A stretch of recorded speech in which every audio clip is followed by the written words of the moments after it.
Let's bring in Congressmember Adam Kinzinger, Republican Illinois veteran.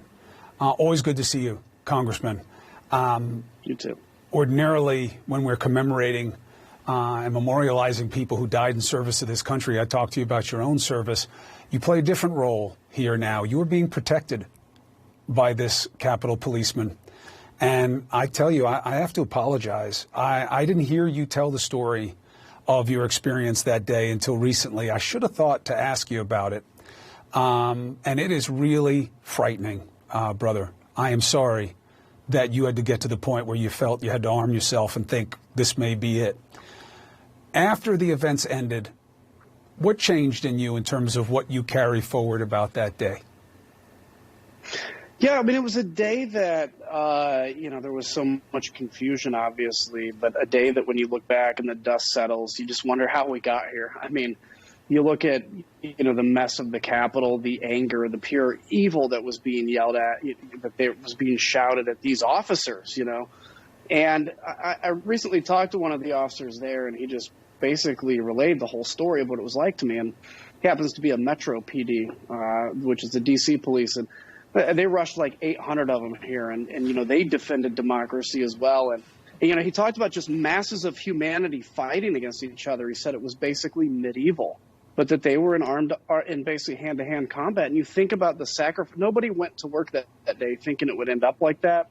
Democracy changed, but I think it's important to say that because of Officer Sicknick and the others, democracy held. I mean, we continued and we did our votes that night. Democracy held, and it's a wake-up call to just how fragile it could be.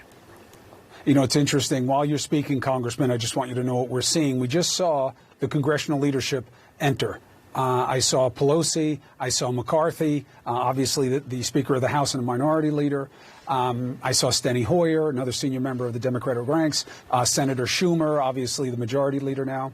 And now here come the remains. Let's honor this with quiet as they present Officer Sicknick in the Capitol.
All right. The shot's going to come back of what's happening inside, and when it does, we'll bring it to you.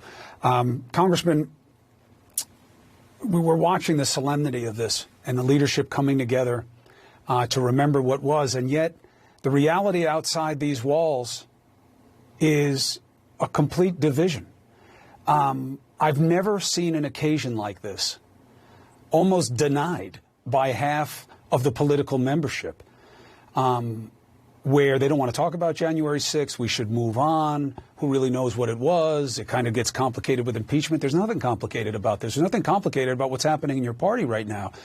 The shocking part is that you are among such a small number willing to take risk. I don't even understand why this is so risky for you to stand up and say, hey, I'm a Republican.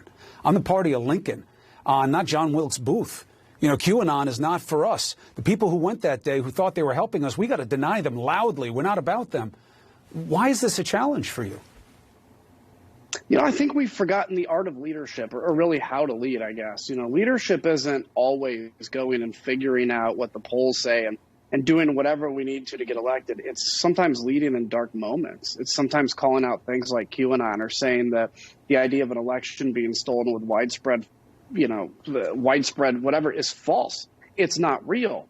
And it's difficult to say that because you're going to have to take some immediate blowback. But this lesson from this that, is a painful and tragic and costly lesson is if you continue to not tell people the truth, they eventually believe totally off the wall things and will find themselves being motivated to go into, as an example, the United States Capitol. An officer is murdered. Close to 100 officers injured, and destroy the place and try to say it's the equivalent of what happened last summer or anything like that. It is so incumbent right now, Chris, on leaders to call out these dark, divisive conspiracies and just look with a sober eye and say, how did we get here and how do we get out of here? We have to do that. Did you ever think that it would be as a member of Congress where you'd have to pull your sidearm and think about defending your life against people coming to kill you for what you represent? I never would have imagined having to do it here. And, there was a period of about a half hour where, I thought the whole place had been breached and, that I was going to have to do that. Thankfully, the officers fought some to the end of their life. Two, took their own lives in the aftermath of this, but defended democracy and fought this mob and did so honorably because democracy is not just worth defending for them. They found it worth, Brian Sicknick found it worthy to give his life for. And we have people that sit around and are scared to give their career for the same cause. Like, look, I'm not sitting here saying everybody has to be a hero at all times, but something basic like just doing the right thing and telling your constituents the truth should be the really basic part of the job. I've been going light on the language about the war within the party. I call it an identity crisis because I can't believe there's a legitimate dispute. Lindsey Graham on the Senate side and so many on the House side, they were tougher about Donald Trump in the primary than they're being about, an open QAnon supporter. And you're putting together your own effort now to kind of reestablish principles. We hear that there's a meeting with McCarthy and maybe other people to talk about her fate. What do you think happens within the party with her and in general? We're in a split screen with the Capitol right now, and it seems to be an occasion that your party can't get away from fast enough. Yeah, I know. I don't know what the future holds in terms of this. I know that I'm compelled to tell the truth and to say, look, the Republican Party can be worth defending, and it is, but we have to remember where we came from, and we have to remember how to lead and be honest. We need a healthy Democratic Party and a healthy Republican Party. But where we're at now this isn't just about winning the next election, because honestly, if we continue down this path, there is not even going to really be a next election because the whole thing's going to implode.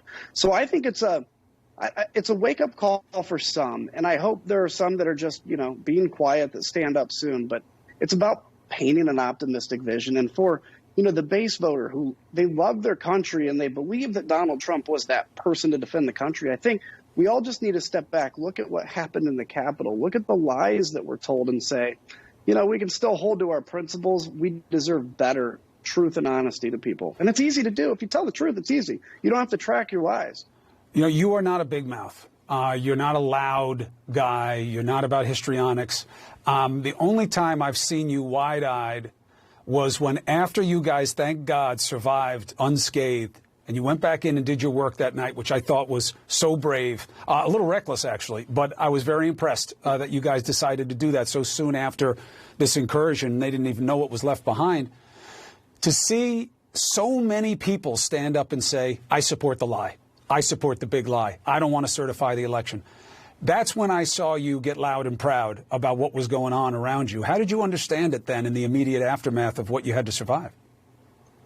I was shocked. To go down there and see, people automatically or already say that they know for a fact now that this was Antifa, and, to try to sweep this under the rug and still vote to decertify these election results and say that it's acceptable. That actually was a real delineating moment for me. The election and the lies about a stolen election was one thing, but then not learning this lesson after January 6th is really what's compelled me to speak out even stronger, because it's like, look, again, Brian Sicknick, this hero, gave his life for democracy. We have to be willing to at least make ourselves politically uncomfortable to tell people the truth, at least. You think there's a chance that the party decides to be about progress and not do an Obama kind of opposition move that happened last time in the middle of a pandemic, at least? Do you think there's any chance, or you think the Democrats are going to have to go through reconciliation, go one way? I think there's a chance, but I think it takes honest, real conversations. That's why I'm doing what I'm doing with the Country First movement. It's just being honest to people. Am I going to be overly hopeful that we're going to, wake up and see that? I don't know. But being a loyal opposition is a good thing. You can oppose stuff. It's jobs of political parties, but being loyal to your country above even any loyalty to your party is what we need to get back to. And then this democracy will be frustrating for some people, but it'll function and it'll work again.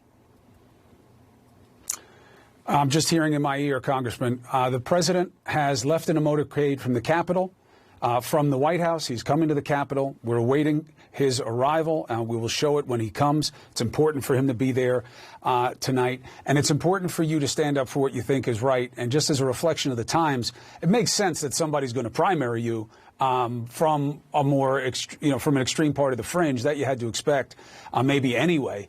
But is there pressure within your own family about what you're doing right now?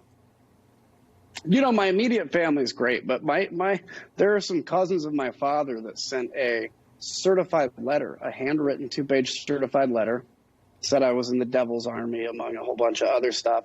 And then they doubled down about a week or two ago with another certified letter reaffirming their belief. And this is the kind of thing I laugh about it because it doesn't bother me. I've been doing this job and standing up for stuff for a while, but it's kind of indicative of what's happening in a lot of families, people that ascribe to QAnon or that take, politics higher than any bond with family.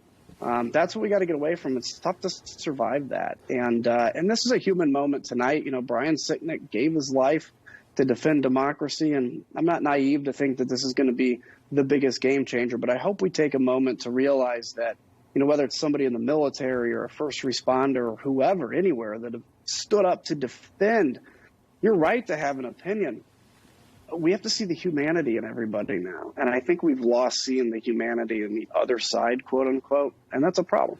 Devil's Army and them attacking the Capitol this way and what they were saying. This is the kind of stuff that you defended the country from abroad and that I was able to, report on with the protection of men and women like you abroad. I've never seen anything like this in the mainstream in America. And my concern is listening to the people at the intel agencies, as I know that you have much better access.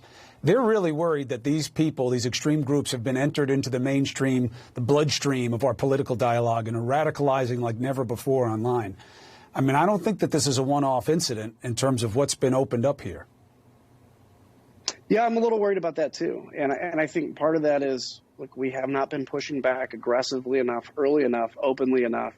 And so I do worry about what's happening. But I think that the more that people stand up and say something, look, if you're buying into this idea that the government's run by, pedophiles that have sworn an allegiance to Satan or by Satan himself, and we actually talk about that, and not in a way that ridicules maybe somebody that believes it, but just says, okay, let's think logically about this. The best way to disinfect, an infection is with sunlight and with openness, honesty, and optimism. And I think we need more of that. I think we just need more of respecting each other as people. Look, it's not going to magically happen tomorrow, but if we can just start to move that ship that way, we have a lot to be proud of in this country. We have a lot to be optimistic about. 100%. Remember it. 100%. But, boy, we should have gotten a little bit more of a wake-up call sooner than we have. Look, we've known each other a while. I'm not a left-right guy. I'm a right and wrong guy. And I respect you standing up for what you believe is right when it's not even popular, although I got to say, it's shocking to me that it isn't. Adam Kinzinger, be safe. I'm assuming the holidays will be at your house this year, given the state of play in your own family. You and the family are welcome over at my house. Just bring a helmet. All right, brother. Thanks. God bless and be well. You too.